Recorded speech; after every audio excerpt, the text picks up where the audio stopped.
Goeiedag, ek hoop het gaan goed met jou. Baie welkom by hierdie 5de geleentheid van ons week van gebed 2026.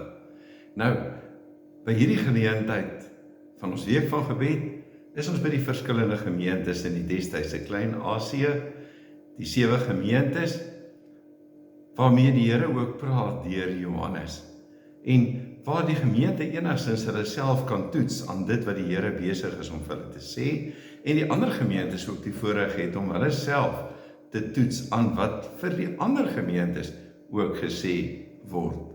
En dan is dit belangrik, in die mate waarin ons vanuit ons eie gemeentes ook kan kyk na daardie gemeentes, en waarin ons ook onsself kan raak sien. Nergens 'n situasie waarin ons van bo af kan kyk en sê, maar ons is tog nie so nie. Maar waar ons regtig kan leer en veral die positiewe aanmoediging wat 'n mens by elke ene van daardie gemeentes kry, wat die Here ook vir hulle wil gee. Nou, by hierdie geleentheid gaan dit dan oor die gemeente van Sardes, en dan bly daar nog 2 ander geleenthede oor, en dit is die gemeente van Philadelphia en ook die gemeente van Laodicea. Kan ek begin met 'n wotum om ook te sê, aan hom wat op die troon sit en aan die Lam van God kom toe al die lof en die eer en die heerlikheid en die krag en die aanbidding tot in alle ewigheid. Amen. Genade vir jou en vrede van hom wat was en wat is en wat kom, en van die 7 geeste wat voor die troon is, en van Jesus die geloofwaardige getuie, die eerste wat opgestaan het uit die dode, die heerser oor die konings van die aarde. Dan nou die tema vir hierdie week is, kyk, ek kom met die wolke. Kyk, ek kom met die wolke, die basiese tema. Nou, as dit gaan oor die gemeente van Sardes, in Openbaring 3 vers 1 tot 6, dan word die tema uitgebrei van, kyk, ek kom met die wolke, maar hier word wakker. Ware dienswerk word gebore vanuit 'n geloofsverhouding, vanuit 'n ware geloofsverhouding. So, kom ons lees bietjie saam dit wat geskrywe staan in Openbaring 3 vers 1 tot 6.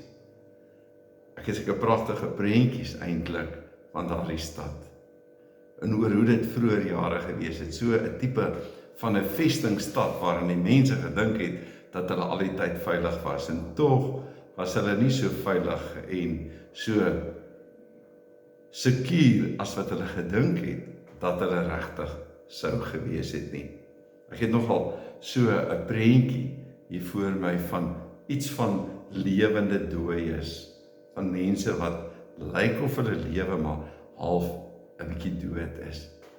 Aan die gemeente in Sardes, skryf ook aan die boodskapper van die gemeente in Sardes. Dit sê hy wat die 7 geeste van God en die 7 sterre het. Ek ken jou dade. Jy staan daarvoor bekend dat jy lewe, maar jy is dood. Word wakker en versterk diegene wat nog oor is, wat op die punt is om dood te gaan. Ek het gevind dat jou dade in die oë van my God nie voldoende is nie. Onthou dan hoe jy die boodskap ontvang en daarna geluister het. Bewaar dit en bekeer jou. As jy egter nie wakker skrik nie, sal ek soos 'n dief opdaag, en jy sal nie weet op watter tydstip ek by jou aankom nie. Maar daar's 'n paar mense by jou in Sardes wat nie hulle klere besoedel het nie. Hulle sal saam met my leef in wit klere, omdat hulle dit werd is. Wie oorwin, sal net so wit klere kry om aan te trek, en ek sal sy naam nie uit die boekrol van die lewe skrap nie, maar voor my Vader en sy engele oor hom getuig. Laat die wat ore het, luister na wat die Gees vir die gemeentes sê. Hoe belangrik is dit daarom nou nie, om werklik waar te kan luister na wat die Gees besig is om vir ons te sê. En dit is eintlik waar van die hele skrif, is dat ons luister, dat ons mense is wat geopende ore het en wat werklik hoor wat die Here vir ons ook wil sê, ook vanuit hierdie 7 gemeentes, in die mate waarin dit ons wil aanspoor, waarin dit ook bietjie evaluerend is en waarin dit ook vir ons wil waarsku dat die pad wat ons loop dalk ook geweldig destruktief kan wees. Nou, as 'n mens dink aan die gemeente van Sardes, dan gaan dit eintlik oor iets van hierdie tipe van 'n opdrag. Hou die dienswerk aan, waak en pas op vir geestelike slaap. Nou, Sardes was eintlik 'n gemeente gewees wat 'n uitstekende reputasie gehad het. En uiterlik was hulle werklik waar die voorbeeld gewees van 'n lewende en 'n absolute aktiewe gemeente. Maar die werklikheid was eintlik so 'n bietjie skrikwekkend. Hulle was geestelik dood. Aktiwiteit het ware lewe by hulle vervang. Om besig te wees was die gesig wat hulle gewys het.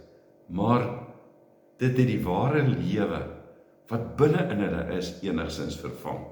Hulle dienste het voortgegaan. Al die belangrike dinge wat hulle moes doen, maar die lewe van God was nie meer in hulle midde nie. Nou wat word dikwels gemis?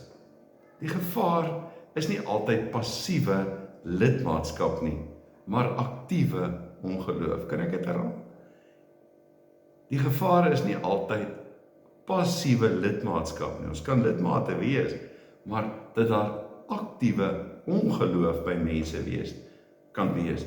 'n Gemeente wat besig is met programme en projekte, maar waar die werke nie werklik waar voortspruit uit 'n lewende verhouding, geloofsverhouding met Christus nie.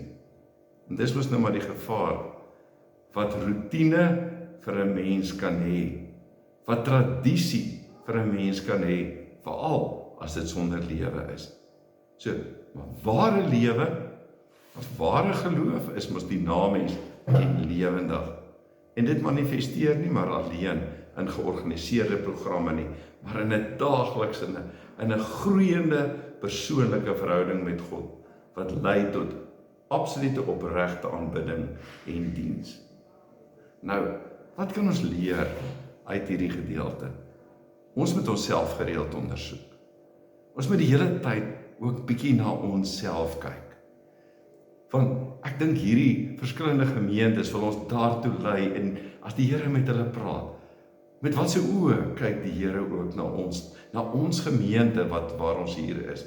En ook na my as persoon, as 'n lidmaat, veronderstel 'n lewende lidmaat van die gemeente, word my diens wat ek daagliks kan lewer binne die kerk, as ek sou vleiswerk of bazaarwerk of kollekte opneem of funksies aanbied of Bybelstudies en wat ook al sou kom aanbied, word dit gedryf deur 'n lewende geloof of soms slegs deur 'n plig of 'n gewoonte godsdiens.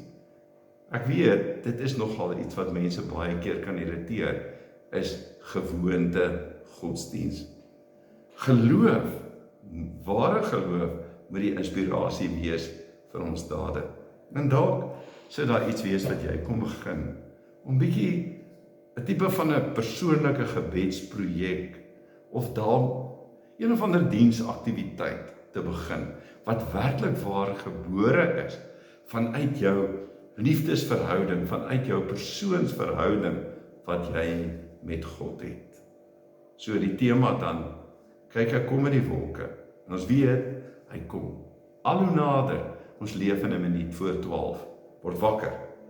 Ware dienswerk word gebore uit 'n lewende geloofsverhouding.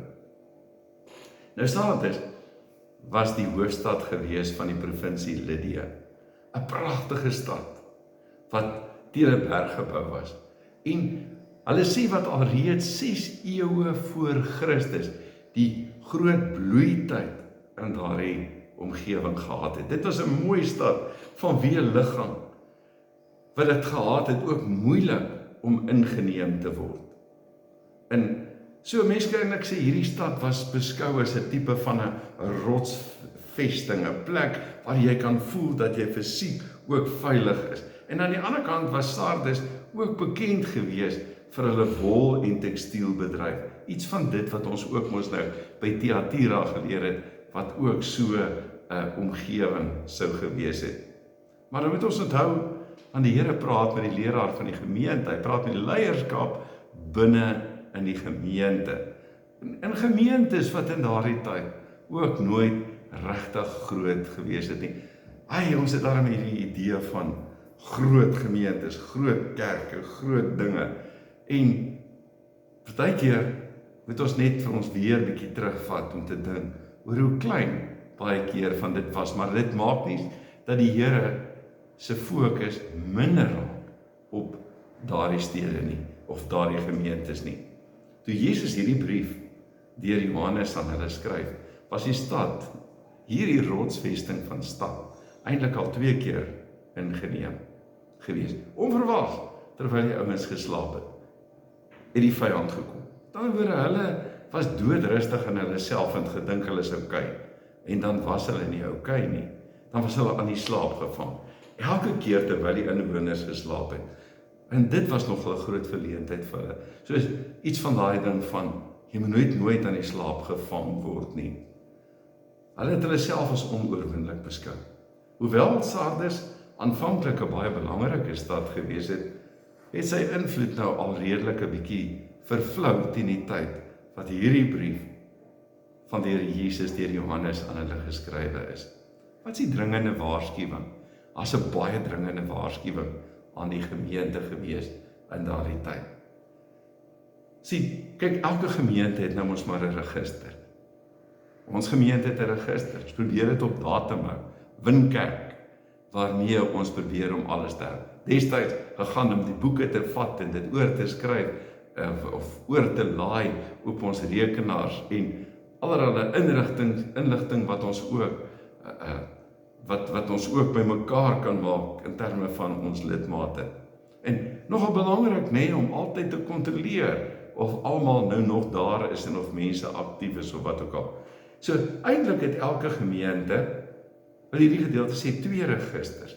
Die een register is die lidmaatregister wat ons nou almal het, wat ons in die kantoor het, wat ons op ons rekenaar het en waartoe enige iemand kan toegang hê as die skrywer jou sou kon toelaat. En die ander ene in die hemel, dit is die boek van die lewe. Dit is die ander register. So, dit beteken nie dat die name wat in hierdie registers is altyd met mekaar ooreenstem nie. Die een is maklik kontroleerbaar, die ene by die kerk. Maar die ene in terme van die boek van die lewe is nie noodwendig so maklik kontroleerbaar nie. Daar's name in die gemeente se register wat ongelukkig dalk nie in die hemel se register opgeteken is nie. En ons het baie keer hierdie idee van, as my naam, as ek 'n lidmaat van die kerk is, my naam staan daar, dan is my naam noodwendig daar, sonder dat jy regtig 'n verhouding met God het, en dat daar 'n persoonlike verhouding met God het. Wanneer ons die brief van Sardes lees, blyk dit dat nie al die lidmate se name in die boek van die lewe geskryf staan nie. Jesus, en dis nou weer hierdie ding, Jesus ken die gemeente. Hy weet, soos al die ander gemeentes, hy sien raak, hy beweeg tussen die lampe, hy sien die 7 geeste wat voor die troon is, inderdaad ook teenwoordig is. Op die oog af lyk dit asof die gees daar teenwoordig is. Dan word daar's eredienste, al die mooi goeders, die regte goed wat ons doen, wat ons moet doen. Daar's eredienste, bidure, ander vergaderings. Die vroue kom byeen, die jeug kom byeen, almal is aktief. Die kommissies werk, al die dinge wat moet gebeur. Die bedieninge werk, die diensgroepe werk. Maar let op dat Jesus hulle nie aanspreek oor, in hierdie situasie, oor dwaalleraars nie, soos wat by die ander gemeentes ons nou al van gehoor het nie, van mense wat mislei is in terme van hulle geloof nie. Die Nikolaïte was nie aktief in Sardes nie. Eintlik het die gemeente 'n goeie naam gehad, maar ongelukkig lyk dit so. Dit lyk net so, want dit lyk of julle lewe, maar eintlik is julle dood. Jesus sê, ek weet dat julle die naam het, dat julle lewe, en tog is julle dood. Die ywer en toewyding wat hulle het, die besig wees, die ras wat hulle het is eintlik maar net 'n masker. Binne is dit 'n doodsheid en Jesus sê dit reguit. Julle kyk net na die register van die kerkkantoor of in die kerkkantoor. Ek weet wat in die hemelse register staan. Uiterlik mag alles vir jou baie reg lyk, maar as die belydenis wat jy het nie deur ware geloof gedra word nie, is dit sonder meer dood. Daarom sê hy, in geen onduidelike taal nie, vir mense, vir 'n stad, en waarin 'n gemeente is, 'n stad wat al reeds aan die slaap gevang is in die verlede, 2 keer word wakker. En sê hy vir ons ook baie keer, word wakker uit jou slaap, in die slaap waarin jy, en staan op uit die dood, is mos ook hoe die lied sê. Hulle het Jesus se woorde goed verstaan, want hulle was 2 keer in die geskiedenis in die slaap gevang. In hierdie slapery het hulle dier te staan gekom, en daarom moet hulle waak, om ook nie geestelik te slaap nie. En ons moet hierdie boodskap hoor. Gelowiges, aan die ander kant is nie net, ek en jy is nie net, vir onsself verantwoordelik nie, maar ons is ook vir die mense rondom ons verantwoordelik, vir die ander wat deel van ons is. Ek is my medemense wegwyser na Jesus toe. As ek dink sommer net aan Kain en Abel, sy sê ek is nie my broer se hoeder nie, en tog is ons uiteindelik ook ons broer se hoeder. Jesus het alles vir ons gegee. Nie net 'n bietjie of die tweede beste nie, hy het die lewe gegee. En ons name is met sy bloed in die hemelse register opgeteken. Die gemeente in Sardes het daardie ywer gehad toe hulle tot geloof gekom het. Onthou jy daai entoesiasme waarmee jy tot geloof gekom het lank terug? Hoe dinamies jy was, hoe aktief jy gewees het, hoe lewendig jy was, hoe opgewonde, hoe wakker jy vir die Here gewees het, maar het aan die slaap geraak. En nou moet hierdie vuur, nou moet hulle wakker word en hierdie vuur moet weer aangeblaas word. Anders kom die Here soos 'n dief in die nag. Onthou die waarskuwing van die Here is ook mos nou maar, hy kom soos 'n dief in die nag. Hy kom op 'n tyd wanneer jy dit nie verwag nie, want as jy geweet het wanneer iemand sou kom, dan sou jy gereed gewees het vir daai oomblik. En so kan hy ook vir 'n dief, soos 'n dief in die nag kom. So ons moet in ons tyd baie versigtig wees. Pas op, dat ons nie besig hou met nikszeggende, nietighede, argumentasies nie, dat ons roeping by ons verbygaan nie. Hierdie eindelose redenasies en gesprekke en alles is ons soms aan die slaap. En dan vergeet ons dat Jesus soos 'n dief in die nag kom wanneer ons dit die minste verwag. Maar wat is die ryke troos? En ek hou daarvan om positief te wees, om vanuit die positiewe uit te redeneer. Man, bly wakker en beleef die volgende, eerder as om te sê, as jy aan die slaap gevang word, is dit die resultaat. Hou meer daarvan om te sê, wees wakker, en as jy wakker is hier die prys wat jy het. Want nie al die lidmate in Sardes was skuldig gewees aan dit wat Jesus sê nie. Daar was mense wat naby hom geleef het. En dan lyk die dinge in die gemeente sleg, dan sien die Here 'n paar dinge raak. Of 'n paar mense raak wat getrou bly. Die wat met hulle gawes aktief in die gemeente en die gemeenskap werk. Daarom het ek nou gesê, elke projek van 'n gebedsgroep wat jy het, of 'n ander diensprojek wat jy kan doen.